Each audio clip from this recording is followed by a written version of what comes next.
자, 할렐루야, 주님의 이름으로 환영합니다. 자, 우리 한번 옆에 분들하고 인사하겠어요. 참 잘 들어오셨습니다. 참 잘 들어오셨습니다. 예, 잘 들어오셨습니다. 반갑습니다. 예, 오늘은 본문에 의지하여 함께 잊고라는 제목으로 여러분들과 함께 은혜를 나누고자 합니다. 여러분, 이런 이야기가 있습니다. 어느 날 기자가 아인슈타인의 그 아내에게 이렇게 물었습니다. 사모님, 상대성 이론을 이해하십니까? 그러자 이 아인슈타인의 아내가 이렇게 대답을 했다고 합니다. 제가 상대성 이론은 이해하지 못해도 닥터 아인슈타인은 이해합니다. 마찬가지입니다, 여러분. 가정이나 교회나 똑같다고 봅니다. 사랑하는 가족과 교우를 이해하고 격려하며 서로의 꿈을 후원해 줄 때 그 공동체에 큰 축복이 임하고 그 공동체 안에서 큰 인물이 나온다는 겁니다. 보니까 목사가 훌륭한 사람이 되기 위해서 보니까요, 목사가 훌륭해가지고 되는 게 아니더라는 거예요. 수준 높은 성도가 있어야 목사가 훌륭해지더라는 거예요. 왜냐? 목사가 아무리 설교를 엉망으로 해도 워낙 수준이 있다가 보니까 여러분들이 다 잘 이해하시면서 들어주니 그 교회가 부흥하고 성장하지 않을 수밖에 없다는 겁니다. 물론 저도 잘 압니다. 오늘날의 세대가 믿을 수 있는 것도 믿지 못하고 믿어주어야 할 것을 믿을 수가 없다는 불행한 세대입니다. 그렇다고 여러분, 모든 것을 의심해 보세요. 우리 공동체가 제대로 갈까라며 의심해 보세요. 아마 그런 세상에서 살지 못합니다. 그런 공동체 안에서 여러분 신앙생활 못합니다. 아무것도 먹을 수 없고 아무 곳에도 갈 수 없고 잠도 잘 수 없고 어디에도 앉아 있을 수도 없는데 그런 분들이 어떻게 예수님을 제대로 믿을 수가 있겠습니까? 여러분, 오늘 이 자리에 나오실 때 성격을 다들 가지고 오셨을 줄 압니다. 어떠세요, 여러분? 하나님만이 인간의 생사화복을 주관하시는 유일신으로서 여러분들의 모든 앞길을 주관한다라고 믿으십니까? 아멘. 어떠세요, 여러분? 예수님께서 지금 내 안에 계시면서 나를 인도하신다는 그 정말 임마누엘의 예수님이 여러분 안에 믿어지세요? 네. 여러분, 믿음은요, 저는 깨달았어요. 전혀 새로운 삶의 방식입니다. 정말 놀라운 삶입니다. 그런데 이거를 어떻게 하면 좋습니까? 제가 이렇게 믿음에 대한 이야기를 나누고 싶어도 정작 뚜껑을 열어보면요, 믿음이 생기지가 않아서, 아니면 믿음이 뭔지를 정확히 몰라서 안타까워하는 분들이 의외로 많다는 거예요. 어떠세요, 여러분? 정말 믿음으로 살아보기를 원하세요? 아멘. 여러분, 오늘 본문을 보면요, 예수님의 제자 중에 도마라는 제자가 나옵니다. 근데 그는 의심이 많은 도마라는 수치스러운 오명을 가졌던 사람입니다. 그러나 나중에는요, 다른 제자들보다 열심히 예수님께서 부활하셨다라는 복음을 전하는 사도로서 순교를 했다고 합니다. 그 증거가 인도에 있는 성 도마산과 그리고 도마교회가 아닙니까? 그러므로 여러분, 나는 믿음이 없는 것이 문제야, 왜 나는 믿음이 생기지 않은 걸까라며 고민하지 마세요. 왜냐? 이후에는 알리라는 말씀처럼 오늘 이 자리에 앉아 계신 여러분들 모두가 다 도마처럼 놀라운 믿음의 사람이 되실 수 있기 때문입니다. 아멘. 여러분, 오늘 본문의 배경을 살펴보면요, 부활하신 예수님께서 다락방에 모여있는 제자들에게 나타나셨을 때에 도마는 그 자리에 있지를 않았다고 합니다. 그래서 도마는 다른 제자들을 통하여 예수님이 부활하셨다는 소식을 듣게 되었는데 아마도 도마의 마음이 그렇게 편치는 않았던 것 같습니다. 다른 제자들은 다 예수님을 만났다고 하는데 정작 12제자 중에 한 사람이었던 정통성을 가지고 있던 자신은 예수님의 부활을 직접 목격할 수 없었다는 것에 대한 굉장한 화가 나 있었던 것 같아요. 그래서 25절에서 보니까요, 다른 제자들이 다 주를 보았다고 하는데도 도마가 그것을 인정하지 않으면서 주님의 손에 난 못자국과 옆구리에 난 창자국에 손을 대어보지 않고는 믿지 못하겠다라며 고집을 핍니다. 그런데 이게 웬일이란 말입니까? 8회를 지나서, 즉 8일 후에 예수님께서 다시 제자들이 모인 곳에 나타나셔서 27절에서 이렇게 이야기를 하십니다. 도마야, 네 손가락을 이리 내밀어 내 손을 보고 네 손을 내밀어 내 옆구리에 넣어보라. 그리하고 믿음 없는 자가 되지 말고 믿는 자가 되라고 하십니다. 그러자 도마가 너무나도 놀라서 감동에 벅차서 어떻게 고백을 했다고 합니까? 나의 주시며 나의 하나님이시니이다. 야, 여러분 너무나도 멋있는 고백 아닙니까? 정말 감동적이지 않습니까? 그런데 문제는 지금부터입니다. 이런 멋진 도마의 고백을 들은 예수님께서 정작 그렇게 마음이 편치 않으셨던 것 같아요. 그 뒤에 나오는 예수님의 말씀을 보면 이런 도마의 고백에 큰 감동을 받으시지 못하셨다는 것을 쉽게 알 수 있는데 29절을 봅니다. 제가 읽어드립니다. 예수께서 가라사대 도마야 어찌하여 너는 나를 본고로 믿느냐 보지 못하고 믿은 자들은 복되도다 하시니라며 오히려 더 도마에게 섭섭한 마음을 내비치시더라는 겁니다. 그런데 여러분 우리가 여기서 놓치지 말아야 할 하나님의 섭리를 꼭 하나 발견하셔야 합니다. 그것이 바로 예수님께서 지금 이 말씀을 하신 것이 바로 보지 않고도 믿는 시대가 될 것에 대한 예언이기 때문이라는 겁니다. 그런데 지금이 바로 그 시대라는 거예요. 저나 여러분이나 오늘날의 성도요 제자라고 하는 사람들이야말로 보지 않고 믿는 사람들입니다. 그렇죠? 여러분 보지 않고 믿는 분들 아니에요? 여러분 보세요. 성경은 증거하기를 예수님께서 부활하시고 이 땅에 계신 것은 40일에 불과하다고 합니다. 그러나 부활하신 예수님을 직접 눈으로 보았던 제자들은요 당연히 믿었을 거 아닙니까? 그러나 저와 여러분은 어떻습니까? 주님의 부활을 제자들처럼 목격하지 않고서도 믿고 있다는 것이 여러분 정말 대단한 믿음이라는 겁니다. 여러분 성경의 증거를 보면요 예수님의 부활을 보고서도 의심하는 제자들이 있었다고 해요. 이 마태복음 28장 16절에서 17절을 보니까 이렇게 기록을 하고 있습니다. 11제자가 갈릴리에 가서 예수께서 지시하신 산에 이르러 예수를 배우고 경배하나 아직도 의심하는 사람들이 있더라.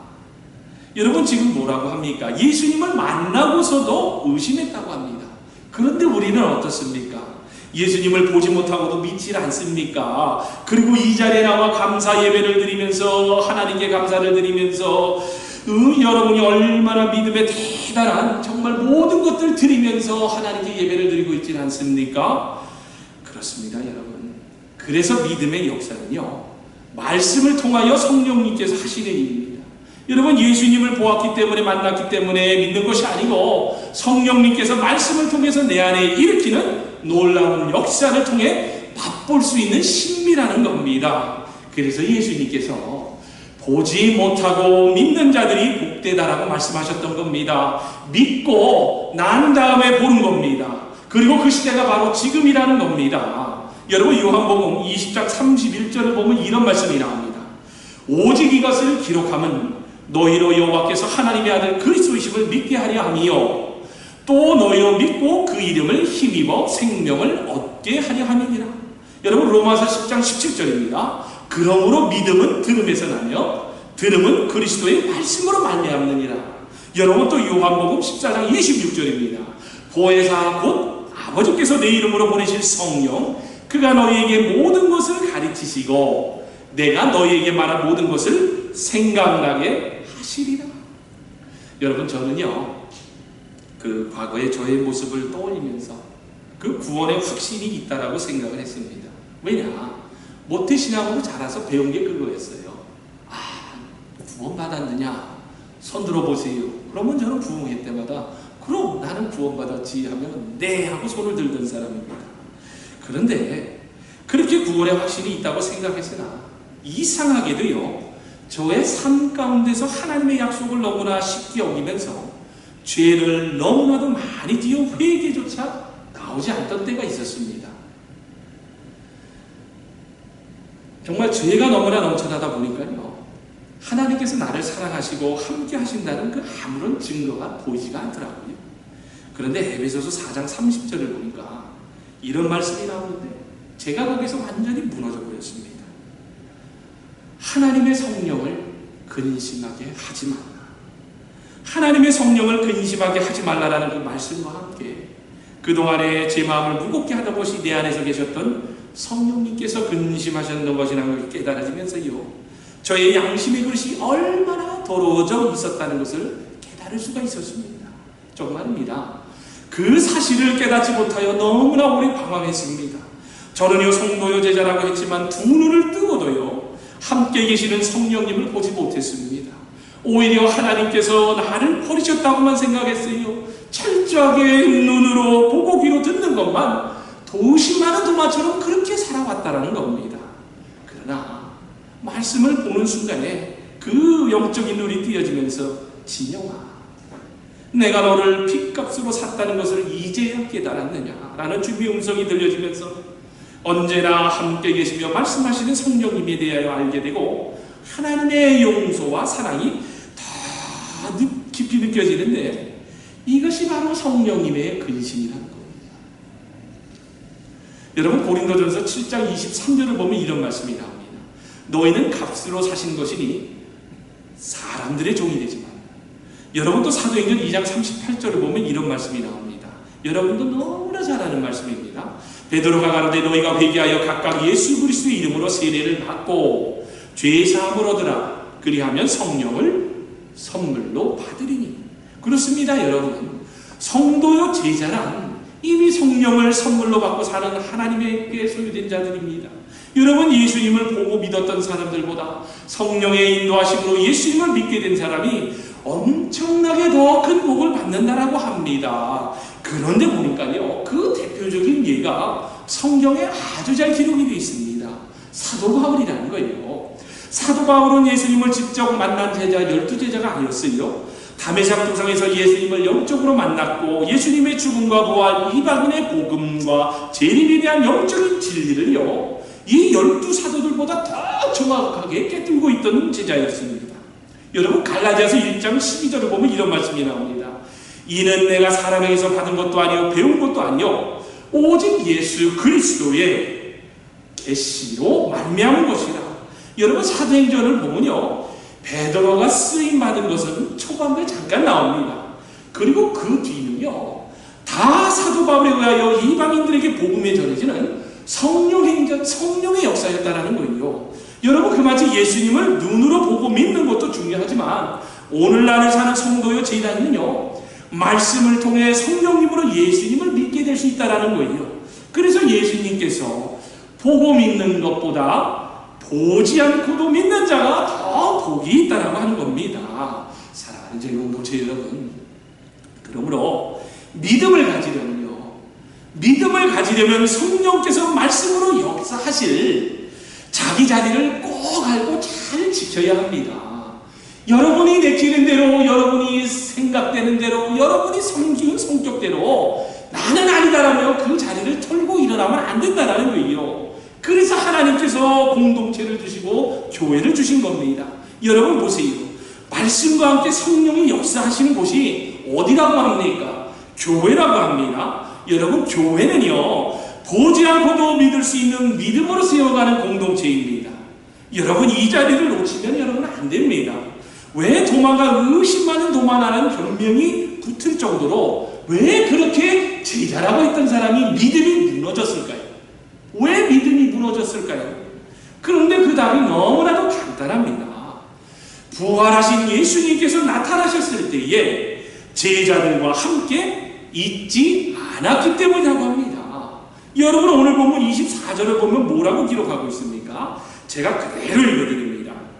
12제자 중에 하나로서 디모도라 불리는 도마는 예수께서 오셨을 때에 함께 있지 아니한지라. 여러분, 여기서 우리가 잘 아셔야 할 것이 하나 있습니다. 방금 읽어드린 말씀에서 예수님께서 부활하시어 오셨을 때에 도마가 함께 있지 아니했다라고 하는데 그 의미가 어떤 의미일까요? 그렇습니다, 여러분. 도마의 마음이 마가의 다락방의 공동체에서 이미 떠나 있었다라는 겁니다. 도마는 예수님께서 십자가에서 처형당하신 것을 보고요, 너무나도 큰 충격으로 시리에 빠져서요, 자포자기의 심정으로 이제라도 스스로 살 길을 찾아 나서야지, 마가의 다락방에 모여있기만 하면 무엇 하나라며 주님을 떠났다라는 거예요. 그래서 도마가 예수님께서 부활하셨다는 이야기를 들었을 때에 마음이 강팍해져가지고 자신이 꼭 예수님을 보고 믿겠다라며 고집스럽게 이야기했던 것 아닙니까? 도마로서는요, 십자가에서 죽으신 예수님께서요, 너무나 초라하게 보셨습니다. 보조할 것 없었습니다. 아무 능력이 없는 것처럼 그냥 자칭 메시아로만 보였다는 거예요. 그러니 그런 예수님께서 부활하셨다고 하니 도마로서 믿어졌겠습니까? 저 같아도요, 그런 좌절과 시기에 빠졌다라며 똑같은 행동을 보였을 거예요. 너무나도 실망하여 손을 딱 놓고 있는데 다시 주님께서 살아났다는 것이 나와는 무슨 상관이라며 아마 쉽게 그 사실을 믿지 않았을 겁니다. 그런데 여러분, 놀랍지요. 이런 도마가 믿음을 다시 회복하는 엄청난 사건이 일어납니다. 그런데 그 말씀이 어떻게 기록이 되어 있는 줄 아세요? 정말 놀랍습니다. 26절을 봅니다. 제가 읽어드립니다. 여드레를 지나서 제자들이 다시 집안에 있을 때에, 그 다음이 중요합니다. 도마도 함께 있고.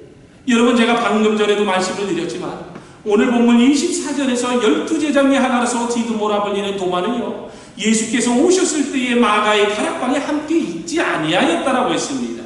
그런데 제가 방금 읽어드린 26절에서는 상황이 반전이 됩니다. 도마가 마가의 다락방에서 제자들과 함께 있었다고 하지 않습니까? 그렇습니다, 여러분. 바로 이겁니다. 도마가 제자들과 함께 있을 때 예수님이 도마를 만나 주셨다는 거예요. 이게 여러분 바로 구원의 역사라는 겁니다. 이게 바로 여러분이 살 길이라는 거예요. 여러분 혼자 있을 때에 여러분 신앙생활 잘할 것 같지요? 많은 사람들이 그렇게 이야기합니다. 교회를 나오지 않고 나서 나는 하나님의 관계만 오르면 그만입니다. 그러나 하나님의 뜻은 이웃과의 공동체의 관계도 분명하게 보고 계신다는 것을 아셔야 됩니다. 왜냐? 공동체를 통해서 자기를 보면서 깨지면서 그렇구나, 하나님께서 이 공동체를 통해서 역사하신다는 것을 보면서 하나님의 관계를 끌어가야 되는 거예요. 나하고 하나님의 관계가 좋다고 그분이 천국 구원받을 것 같습니까?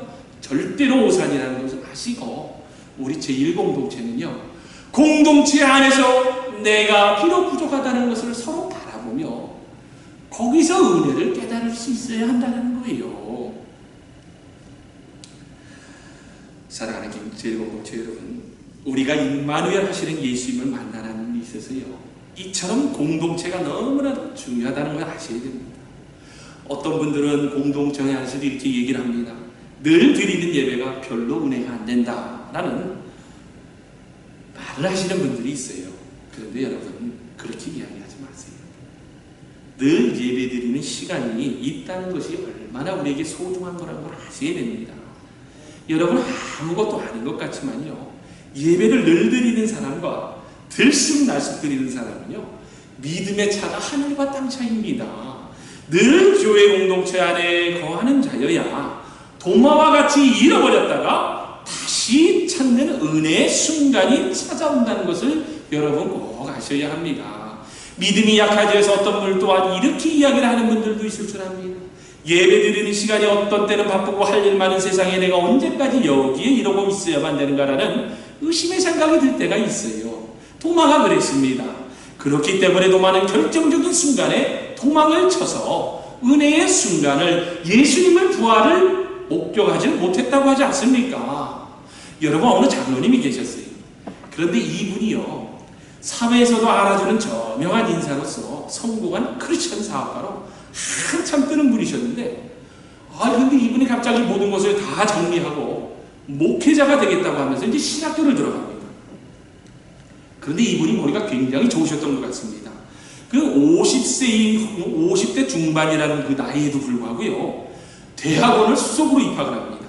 그런데 여러분, 이때부터 이 장로님에게 큰 위기가 닥쳐옵니다. 정말 장로로서 교회를 섬기면서 그 열정을 가지고 하나님의 복음을 전하는 일에 더 큰 쓰임을 받게 해달라고 이제 신학대학원을 들어왔는데, 오히려 대학원에서 신학을 배우면서 공부를 하는 과정에서 이 장로님이 시험에 빠집니다. 왜 내가 신학교를 왔는가? 라는 그 회의와 함께 신학교를 그만둘까 말까라는 많은 고민을 하고 있었는데, 그런데 그 이유가 뭔지 아세요? 바로 그 성령님의 역사에 대한 상처 때문이었다고 합니다. 그 신학교에서 이제 한 교수님께서 이제 앞으로 목사가 될 사람이라면은 적어도 하나님의 은혜를 체험해야 되는데 방언도 할 줄 알아야 된다라는 이야기를 듣고서 그렇게 고민이 되더라는 거예요. 그래서 함께 공부하는 그 젊은 청년들 신학생들에게 어떻게 방언을 할 수 있느냐고 물었더니 한 젊은 신학생이 장로님 간단합니다. 그냥 히라보 알파벳을 그냥 이렇게 중얼거리면 됩니다. 그것이 히라보 방언입니다. 히브리 방언도 있고요. 제일 쉬운 방언이 중국 방언입니다. 라며 그 젊은 신학생들이 농담반 진담반처럼 이야기를 해주는데 너무 실망이 되면서 성령의 역사에 대한 갈망이 오히려 더 사그러들더라는 거예요. 이제 그러면서 강도사고시를 통과하고 이제 실습으로 이제 한 교회를 섬기게 됩니다. 그래서 이제 그 교회를 딱 갔더니 성령이 충만한 목사님이 계셨는데 그분의 말씀과 인격을 통해 성령의 살아계심에 대한 갈망이 다시 조금씩 생기기 시작하더라는 거예요. 그러면서 이제 이 장로님이 이렇게 기도를 했다고 합니다. 하나님, 정말 살아계시다면 이 늦은 나이에 목사가 되어보겠다라고 모든 것을 다 정리를 했는데, 그러면서 소명을 주셨는데 왜 성령의 역사를 체험할 수 있는 방언을 제게 허락하지 않으십니까? 라며 이분이 이제 기도하면서 날짜까지 딱 정했다라고 합니다. 그래서 놀라운 역사가 있을 줄 알았는데 기도하면서 작정하고 근심하며 했는데도 안 되더라는 거예요. 이제 시간이 흐릅니다. 어떻게 성령을 받는지 몰라 안타까웠던 이제 하던 차에 이제 강도사로서 이제 중고등부 여름 수련회를 이제 준비를 하게 됩니다. 그리고 이제 경기도에 있는 산수양관을 빌려서 이제 3박 4일간 이렇게 수련회를 시작하는데, 이 첫날 강사 목사님께서 이 중고등부 학생들에게 말씀을 다 맞추신 뒤에 방언하기 원하는 학생들은 앞으로 다 나오라고 하더라는 거예요. 그런데 맨 앞에서 강도사로서 듣고 있는데 꼭 자기에게 이야기를 하는 것 같더라는 겁니다. 그러면서 이제 이 장로님께서 강도사로서 이 중고등부 수련회를 준비하면서 이거 우리 아이들은 방언을 받았다고 할 텐데 앞으로 목사가 될 사람이 자신이 방언으로 기도할 줄 모른다라면 얼마나 부끄러운 일인가라는 그 위기의식과 함께 마음속에서 갈급한 마음이 생겨오면서 마음이 끌어오는데요. 여러분 놀랍지 않습니까? 그 모든 의심이 제거되면서 20여 분이 지난 뒤에 방언으로 기도를 할 수 있게 되었다는 거예요. 그러면서 이 강도사님, 이 장로님이 이렇게 간증을 합니다. 내가 이렇게 고백을 하게 된 줄은 나도 몰랐습니다. 그러나 의심 중에도 사명의 자리, 소명의 자리를 떠나지 않았기에 성령을 체험하게 해주신 주님께 감사를 드립니다. 여러분, 주님의 이름으로 부탁을 드립니다. 교회 안에서요, 섬김의 기회가 주어지면 힘들다 부담되다 하지 마시기 바랍니다. 그리고 서로 의심하지 말고 믿어주셔야 합니다. 여러분, 남자는요 자기를 믿어주는 사람에게 목숨을 바칩니다. 여러분, 어떤 기업의 창업자는요 뽑을 때는 의심하라. 그러나 일단 뽑으면 믿으라고 합니다. 여러분, 믿어주어야, 공동체 안에서 믿어주고 할 수 있다는 생각을 갖고 있어야 그 사람이 가진 능력과 잠재력이 나온다는 이야기예요. 여러분, 저는요 지금도 기억이 생생합니다. 한국팀이 그 2008년도 베이징 올림픽에서 짜릿한 역전 홈런으로 우승을 거머쥐었던 그 기억이 아직도 생생합니다. 정말로 오래 기억에 남은 명승부였는데요. 준결승 전까지 여러분 다들 아실 겁니다. 국민 타자라고 불렸던 이승엽 선수가 4번 타자로서 보니까요, 이 3할 때 이상을 쳐줘야 되는데 세상의 성적이 보니까 1할 때의 빈타에 허덕이고 있었습니다. 그러니까 한국에서 언론들이 난리가 났습니다. 저 선수 교체해야 한답니다. 막 여론이 일어납니다. 그러나 그때 당시에 그 김경문 감독이라는 분이 크리스찬인지 아닌지 잘 모르겠지만 그분의 철학이 있더라고요. 그 그분의 믿음의 야구 전략은요, 4번 타자는 준결승과 결승에서 한 방만 쳐주면 된다라는 그 아주 확고한 믿음과 함께 정말 그 교체해야 된다는 그 여론의 질타에도 불구하고 끝까지 그 이승엽 선수와 함께 해줬다고 합니다.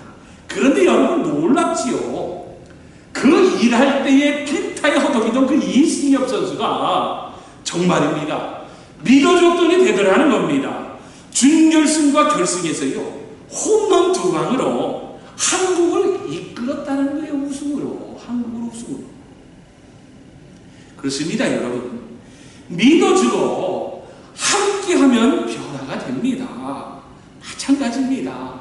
기도 공동체, 예배 공동체를 떠나면요, 여러분 잘 될 것 같지요. 죄의 법, 세상의 법에 사로잡힙니다. 혼자서는 믿음을 유지하고 성장시키지 못해요. 제발입니다. 우리 공동체는요, 제가 몇 번을 통해서 겪었습니다. 하나님과 나와의 관계가 종문됐지요. 절대로 구원받은 사람의 행동이 아니에요. 그거는요, 여러분, 공동체 안에서 깨어지면서 나를 발견하면서 그 안에서 성령의 역사를 바라보면서 살아갈 때에 하나님의 역사심이 있다는 걸 여러분이 알아야 됩니다. 저 사람이 나하고 다르다고, 저 사람이 나하고 틀리다라고 의심만 하고 대처하는 게 아니라 그 사람을 통하여 나도 함께 할 수 있구나, 그러면서 이 공동체가 함께 갈 수 있는 비전이 보인다라며 같이 가져야 한다는 거예요.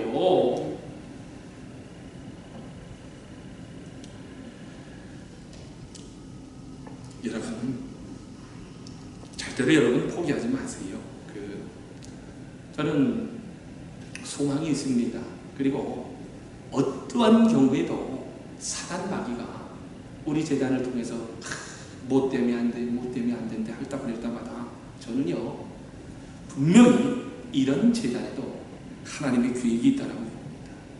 여러분, 도마가 시비에 빠져서 마가 공동체를 떠날 때 함께 있지 아니했을 때에 부활의 주님도 만나지 못했고 의심만 더했다라고 합니다.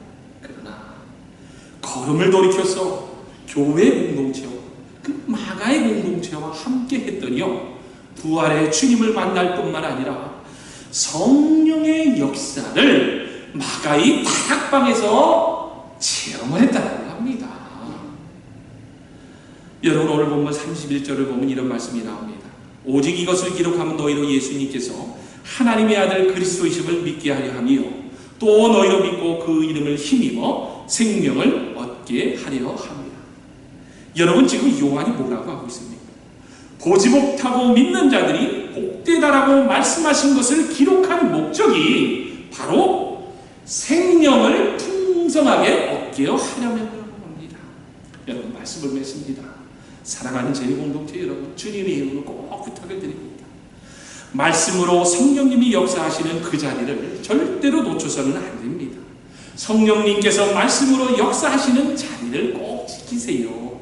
하나님께 예배를 드리는 시간을 놓쳐서도 안 됩니다. 여러분의 전인격을 하나님께 순종하고 복종하여 신령과 진정으로 예배 드려보시기 바랍니다.